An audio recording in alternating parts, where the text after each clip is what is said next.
Zoom కాల్లో join అవుతారు. Right, ముందుగా చరణ్ గారితో మాట్లాడదాం. కాంగ్రెస్ పార్టీ తెలంగాణ అధికార ప్రతినిధి చరణ్ గారు, గుడ్ ఈవినింగ్ అండి. Good evening. సో మొత్తానికి మీ పార్టీలో జాయిన్ అయ్యారని అనుకోవచ్చు, ఎందుకంటే పిఎస్సి సభ్యులుగా మరి ఆయన ప్రమోట్ చేశారు కాబట్టి అరకపూడి గాంధీ గారు. సో ఇక కాంగ్రెస్ మనిషి అని అనుకోవచ్చా సార్? ఫస్ట్ చాలా స్పష్టంగా అరకపూడి గాంధీ గారే చాలా స్పష్టంగా ప్రకటించిండు, నేను బీఆర్ఎస్ పార్టీకి సంబంధించినటువంటి ఎమ్మెల్యేలని.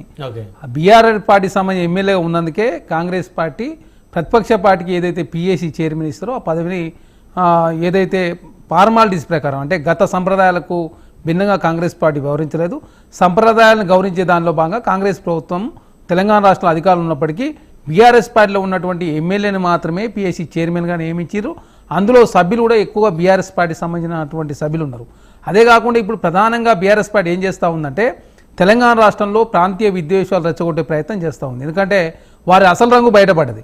మీరు చూస్తూ ఉన్నారు, కౌశిక్ రెడ్డిని బీఆర్ఎస్ పార్టీ నైతిక బాధ్యత వహిస్తూ తక్షణమే సస్పెండ్ చేయాలి. ఎందుకంటే నిన్ననేమో మహిళలను అగౌరవపరిచిండు. ఎందుకంటే పార్టీ ఫిరాయించినటువంటి ఎమ్మెల్యే విషయంలో చీరలు అదేవిధంగా గాజులు ఇస్తానని చెప్పేసి పెద్ద ఎత్తున తెలంగాణ రాష్ట్రంలో ఉన్నటువంటి మహిళలు కావచ్చు, జాతీయ స్థాయిలో ఉన్న మహిళలను అవమానించాడు. ఈ రోజు ఏకంగా ప్రాంతీయ విద్వేషాలు రెచ్చగొట్టే విధంగా ప్రాంతీయతరుడు అని చెప్పే ప్రయత్నం, అదే కాకుండా ఆంధ్ర వలసవాదం అని చెప్పే ప్రయత్నం కౌశిక్ రెడ్డి గారు చేశారంటే కౌశిక్ రెడ్డి గారిని బీఆర్ఎస్ పార్టీ సస్పెండ్ చేయనట్లయితే వారి వ్యాఖ్యలను బీఆర్ఎస్ పార్టీ కూడా సమర్థించినట్టు కనపడతా ఉంది.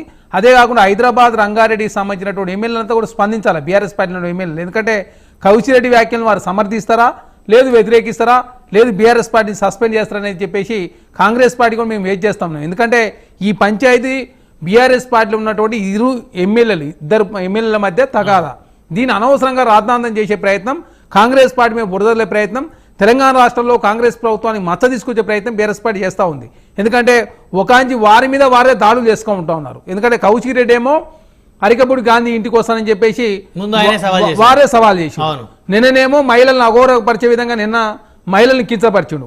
అంతకుముందు కేటీఆర్ గారు కూడా ఏకంగా బస్సు ఉచిత ప్రయాణం జరుగుతుందంటే మీరు బస్సులలో బ్రేక్ డాన్స్ చేసుకోండి అని చెప్పేసి మహిళలను అవమానించుడు.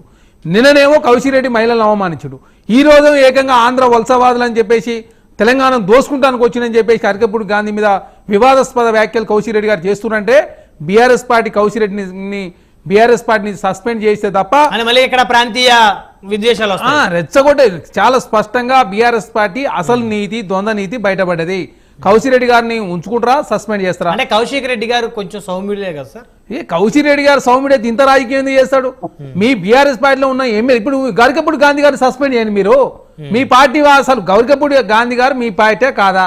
మీ పార్టీ వ్యక్తం చేయాలి. ఇప్పుడు హరీష్ రావు గారు ఒక పార్టీ ప్రయాణంలో మాట్లాడుతూనే బీఆర్ఎస్ పార్టీలో నేను ఉన్నానని చెప్పేసి మన అరకపూడి గాంధీ గారు చెప్తా ఉంటే అరకపూడి గాంధీ గారు ఇంతకు బీఆర్ఎస్ పార్టీ శాసనసభ్యులా, లేదు పార్టీ మారిన శాసనసభ్యులా, లేదు పార్టీ మారినట్టు సస్పెండ్ చేయండి. మరి ఇప్పుడు అరకపూడి గాంధీ గారిని సస్పెండ్ చేయండి, కౌశిక్ రెడ్డి గారిని సస్పెండ్ చేయండి. మీ పంచాయతీని అనవసరంగా కాంగ్రెస్ ప్రభుత్వానికి కాంగ్రెస్ పార్టీకి అనవసరంగా బురద వెళ్ళే ప్రయత్నం బీఆర్ఎస్ పార్టీ చాలా స్పష్టంగా చేస్తూ ఉంది.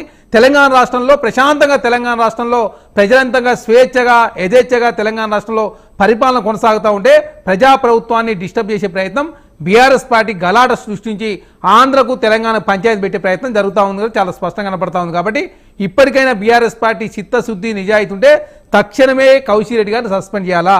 అదే కాకుండా బీఆర్ఎస్ పార్టీలో ఉన్నటువంటి మహిళా ఎమ్మెల్యేలు కావచ్చు, మంత్రులు స్పందించాలా. ఎందుకంటే నిన్న చాలా పెద్ద ఎత్తున మహిళలను అఘోరపరిచారు. అంతకుముందు కేటీఆర్ గారు అఘోరపరిచిండు. ఈ రోజేమో బీఆర్ఎస్ పార్టీలో ఉన్నటువంటి అరకపూడి గాంధీ గారు కావచ్చు, ఆంధ్ర ప్రాంతానికి సంబంధించినటువంటి విద్వేషాలు రెచ్చగొట్టే ప్రయత్నం చేస్తున్నప్పుడు రంగారెడ్డి హైదరాబాద్ సంబంధించినటువంటి బీఆర్ఎస్ శాసనసభ్యులు కూడా స్పందించాల్సిన అవసరం ఉంది. ఖచ్చితంగా అనవసరంగా కాంగ్రెస్ ప్రభుత్వం మీద బురదలే ప్రయత్నం చేస్తే ఖచ్చితంగా కాంగ్రెస్ పార్టీగా ప్రజాప్రభుత్వంగా ఇప్పుడు అరకపూడి గాంధీ గారిని కూడా అరెస్ట్ చేశారు. వారే ఇప్పుడు బెయిల్ తీసుకొని బయటకు వచ్చారు. తన మన అనే భేదం ఏం లేదు. బీఆర్ఎస్ పార్టీ శాసనసభ్యులు బీఆర్ఎస్ చెందినటువంటి హరీష్ రావు గారిని మరి కొంతమందిని ఇందాక మనం విజువల్స్ లో కూడా చూసాము, వాళ్ళందరూ కూడా బీఆర్ఎస్ శాసనసభ్యులందరూ కూడా అరెస్ట్ చేస్తారు. గంగుల కమలాకర్ గారిని కూడా ఆ పోలీసులు అదుపులో తీసుకున్నారు. ఎందుకని ఇలా? ఇప్పుడు సైబరాబాద్ కమిషనర్ కలిస్తానికి బీఆర్ఎస్ పార్టీ శాసనసభ బృందం పోయిరు. పెద్ద ఎత్తున వారు ఒక్కరే ఎమ్మెల్యేలు కాకుండా వారి కార్యకర్తలు పెద్ద ఎత్తున తీసుకోకపోవడంతో ప్రధానంగా ఇబ్బంది అయితే అని చెప్పేసి ఎమ్మెల్యేలు అలౌడ్ చేసిరు. వాళ్ళు ఎమ్మెల్యేలు అలౌడ్ చేసినప్పుడు మీరు గలాట క్రియేట్ చేసే ప్రయత్నం, ఏకంగా పోలీసుల మీద చూపించే ప్రయత్నం బీఆర్ఎస్ పార్టీ ఎమ్మెల్యేలు చేస్తూ ఉన్నారు. మాజీ మంత్రి గంగుల కమలాకర్ గారు కావచ్చు, హరీష్ రావు గారు కావచ్చు, అదేవిధంగా కౌశిక్ రెడ్డి గారు ఏ విధంగా పోలీసులతోటి దుర్భాషలాడుతూ మనం చూసినాం, ఎందుకంటే మీడియా ముఖంగా చూసినాం. అంటే పోలీసు వ్యవస్థను నిర్వీర్యం చేసే ప్రయత్నం బీఆర్ఎస్ పార్టీ చేస్తూ ఉంది. అనవసరంగా తెలంగాణ రాష్ట్రంలో లేనిపోని అపోహలు క్రియేట్ చేసే ప్రయత్నం బీఆర్ఎస్ పార్టీ చేస్తూ ఉంది. చేస్తూ తెలంగాణ రాష్ట్రంలో ఏకంగా లా అండ్ ఆర్డర్ లేదు. అరే మీ పార్టీలో వచ్చినటువంటి అంతర్గత సమస్యను కాంగ్రెస్ ప్రభుత్వం మీద ఎందుకు చూపిస్తా ఉన్నారు?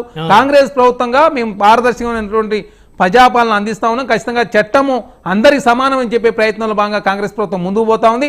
కాంగ్రెస్ పార్టీగా మేము పిఎస్సి చైర్మన్గా అరికెపూడి గాంధీ గారిని యాజ్ పర్ చట్టం ప్రకారం అసెంబ్లీ స్పీకర్గా నియమించడం జరిగింది. అంటే ఆయన కాంగ్రెస్ పార్టీ సభ్యుడు, అనుబంధ సభ్యుడు అనుకోవాలా, లేకపోతే ప్రతిపక్ష ఎమ్మెల్యేగానే ఆయనకి పిఎస్సి ఇచ్చారు అనుకోవాలి? ప్రతిపక్ష ఎమ్మెల్యేగానే పిఎస్సి చైర్మన్ ఇచ్చారు. తను వాంగ్మూల్యం ఇవ్వడం జరిగింది. అరికెపూడి గాంధీ గారు నేను బీఆర్ఎస్ పార్టీలోనే ఉన్నా, నన్ను పిఎస్సి చైర్మన్ నియమించినందుకు అసెంబ్లీ స్పీకర్ గారికి ధన్యవాదాలు తెలియజేసిండు. ఎక్కడ నేను కాంగ్రెస్ పార్టీ శాసనసభ్యులని చెప్పలేదు. ఆ కండవ సంబంధించి వివాదం వచ్చినప్పుడు అది దేవుని కండవ అని చెప్పేసి అరికెపూడి గాంధీ గారు ఒప్పుకున్నప్పుడు, ఇక అరికెపూడి గారి వారు వాంగ్మూలం ఇచ్చిన తర్వాత వారు బీఆర్ఎస్ పార్టీ శాసనసభ్యులు కాకపోతే మీరు సస్పెండ్ చేయండి. మరి మీరు మీ పార్టీలో ఉన్నటువంటి మీ అంతర్గత సమస్యను కాంగ్రెస్ ప్రభుత్వానికి బురదలే ప్రయత్నం చేస్తే మాత్రం ఖచ్చితంగా తెలంగాణ రాష్ట్రంలో కాంగ్రెస్ ప్రభుత్వంగా చట్టం ప్రకారం చర్యలు తీసుకుంటా ఉన్నారు. దానిలో భాగంగా గాంధీ గారిని అరెస్ట్ చేసి ఆల్రెడీ నార్సింగ్ పోలీసులు బెయిల్ ఇచ్చి ఇంటికి పంపించినట్టు వార్తలు వస్తున్నాయి. కాబట్టి చట్టము బీఆర్ఎస్ పార్టీకైనా కాంగ్రెస్ పార్టీకైనా ఎవరికైనా సమానమని చెప్పేసి కాంగ్రెస్ ప్రభుత్వం భావిస్తూ ఉంది. ఆ దిశగానే తెలంగాణ రాష్ట్రంలో కాంగ్రెస్ ప్రభుత్వం పారదర్శకమైనటువంటి ప్రజారంజక పాలన అందిస్తూ ఉన్నాం. రైట్, మళ్ళీ వస్తాం సార్. మనతోటి బండారు రామ్మోహన్ రావు గారు ఉన్నారు, రాజకీయ విశ్లేషకులు. రామ్మోహన్ రావు గారు, గుడ్ ఈవినింగ్.